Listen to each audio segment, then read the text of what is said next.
On Saturdays, we'd go get coffee and go out and walk through it, and something else had changed. And so I think that was the most fun of it all, is seeing it all come together, starting from the ground up.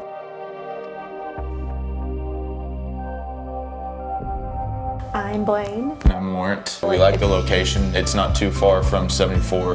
Both of us take 74 to get to work.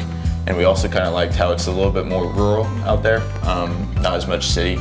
So I grew up in the city, she's from the country, so I think it's kind of a good little mixture of in the middle. Yep. Yeah. We worked with Great Plains, and so they worked really well with us, and it was a pretty quick process getting them all the paperwork and stuff. It was super easy. My favorite thing is probably the outdoor patio. It's a really nice place for entertaining. We've had family come down, and that's the first place we go when we want to hang out. It's got the fireplace, and we have a fan, and we're soon going to have a TV out there, so it'll be a nice entertaining. And then obviously the huge closets. I've taken up most of our closet space, so that's been nice. Those are probably two of my most favorite things. I like the big open floor plan. So we did the hazel, which has the catty-cornered fireplace. It's definitely opened up that space to where you don't seem as compressed. Sometimes it's seen in some other homes where it's just not as big of a living center, so it's really nice how it's opened up. I would recommend them, and I know anyone that's come to our house and visited has loved it all. So.